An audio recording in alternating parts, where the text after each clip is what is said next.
Assalamu alaikum ve rahmetullahi ve berekatuhu kaderli dostlar. Ramazan ayının en mübarek kişisine kelip jitemiz. Ol Kadir kişisi. Hatta Kur'an'da Allah Teala ayette Kadir kişisi min aydan da hayırlarak. Yani Allah Teala aytmay min ayga ting. Yani bir tigiz şul derecede bulur. Ama da lekin Allah Teala kirisince ayta hayırlarak yani yaxşırak Allah Teala aldığında derecelerek bulur.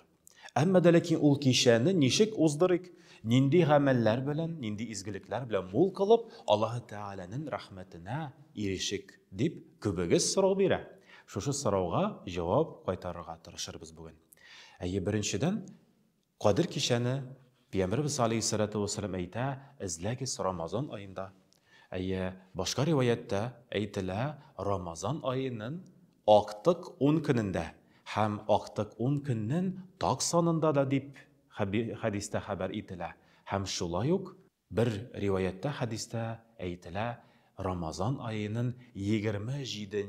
kişisinde ol Kadir kişisin tabıgız dip haber itila. Her birimiz barşabızda şuşu mübarek kişinin derecesi turunda işitkenimiz vardır indi. Hem her birimiz ımtılabız, aşkınabız şuşu kişini izgilikler bilen mul kılara. Hem en birinci izgilik, şuşu kişide ötelerge tiyiş bulan izgilik. Peygamberimiz Aleyhissalatu vesselam hadislerinin birisinde ayta. Şundan da Allah Teala huzurunda Peygamberimiz ayta, Kutsi hadisinde haber ettiler.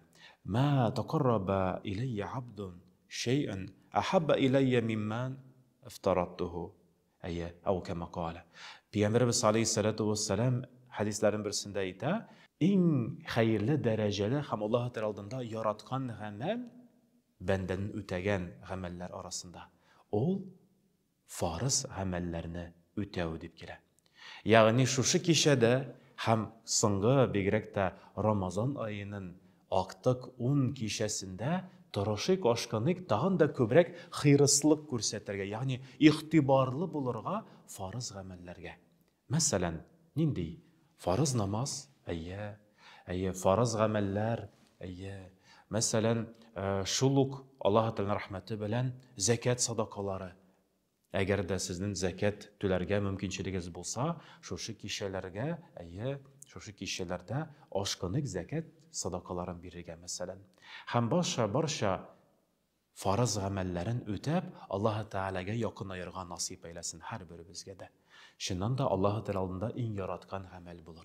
Hem Peygamberimiz Aleyhissalatu vesselam hadislerin birisinde ayta, kim yestü namazını, tüngü namazını meşitte cemaat bilen okusa, hem irtengi namazını meşitte cemaat bilen okusa, Allah Teala nurga tünni boyu namaz okup çıkan savabına eriştirir şart inşallah.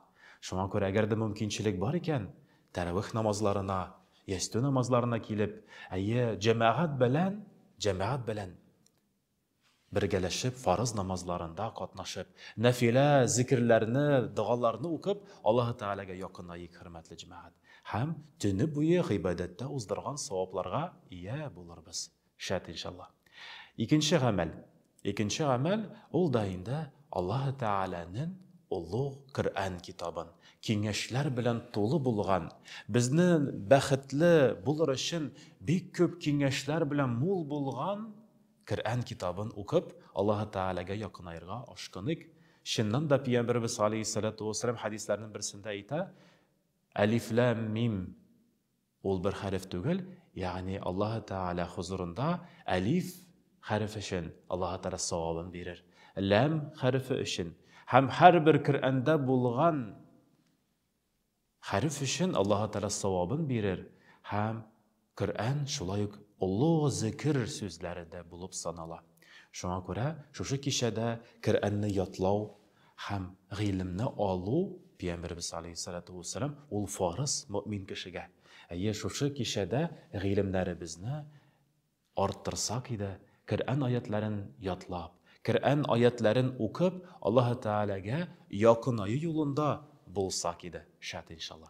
Hem üçüncü amel Peygamberimiz Aleyhissalatu vesselam'ga ingan Kur'anda Allah Teala ayta: "Euzu billahi mineşşeytanirracim.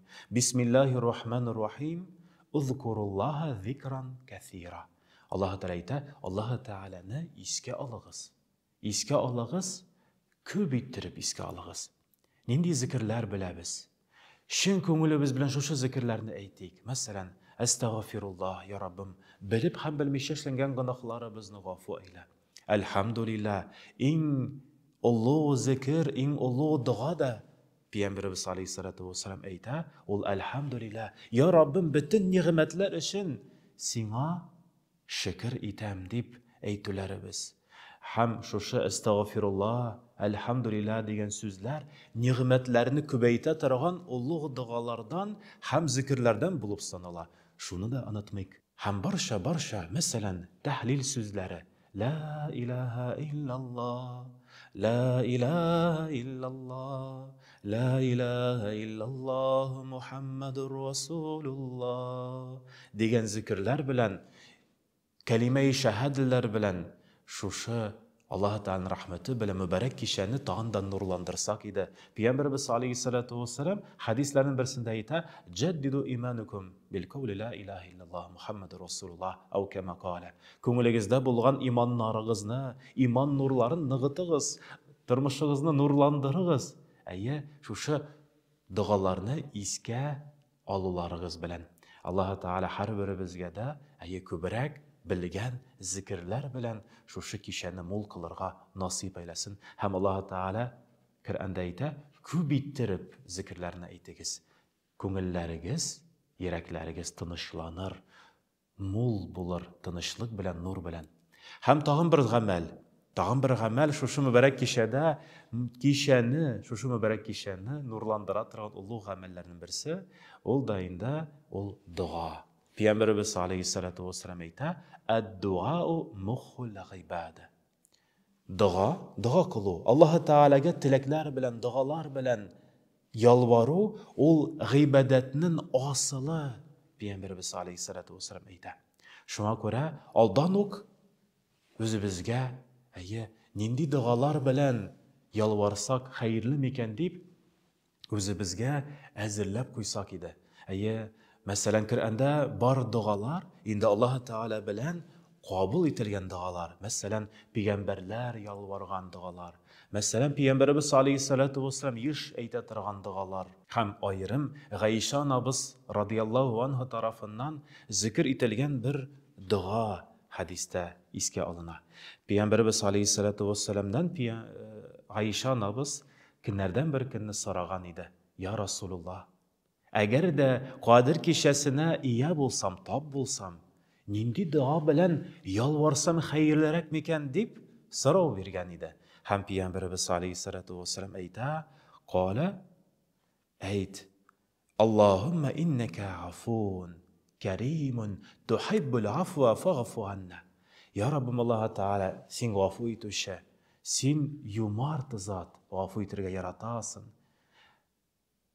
Bizning bilib ham bilmay ishlangan gunohlarimizni g'afu ayla deb yalvar deb Peygamberimiz Aleyhissalatu vesselam G'aysha onamizni irata ham har birimizga da shu nasihatni ananasha jitkiza.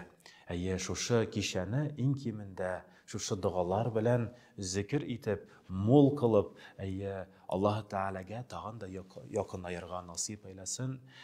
Alloh taolo Qur'onda ayta: "A'udhu billahi mineşşeytanirracim. Bismillahirrahmanirrahim. Va idza sa'alaka ibadi anni fa inni qarib. Ujibu da'watad da'i idza da'an falyastajibu li va liyu'minu bi la'allahum yarshudun." Sadaqallohul azim. Alloh taolo ayta, shundan da men yaqin, ham mendan so'rag'iz, yalvarig'iz, men javob qaytararman sizning tilaklaringizga. Shunga ko'ra shu kishani begrakda duolarga ayrim bosim yasasak xayrli bo'lar. Alloh taolaga yaqinlayta turgan ham Alloh taolaning ulug' yaratgan amallarining birisi bo'lib sanalgan shu izgi kengashlarni esga olaylik. Ham shulay yo'q, shu muborak kishada sadaqa bersak xayrli bo'lar. Masalan, bizning ko'p mol bo'lmasa da, eng kimida Mesela bizim var 1000. Peygamberimiz aytdı, "Сыңгы актык 10 көнендә эзләгез ул кадер кичәсен." Мәсәлән, шушы 1000-не без 10 өлешкә бүлсәк, 100 сумны, мәсәлән, шул кичәдә мохтаҗларга, факирләргә биреп торсак, Алла белсә, безнең шушы бирелгән хәер садака кадер кичәсенә эләгүе белән 83 ел дәверендә һәр көнне садака биргән савапларына ия булырбыз шат иншалла, хәтта күбрәк дә дип килә. Шуңа күрә чын күңелдән мохтаҗларга ярдәм итәргә ашкыныйк. Шушы кичәдә аларга да сөенечләр китерсәк иде. Шат иншалла. Аллаһ Тәгалә кабул итсен. Мүбәрәк кичәләрне, бигрәк тә шушы кадер кичәсен изгелекләр, игелекләр белән мул кылып, Аллаһ Тәгаләгә якынайган бәндәләр арасында булуын насыйп аясар айраса иден. Ассаламу алейкум ва рахматуллахи ва баракатуху.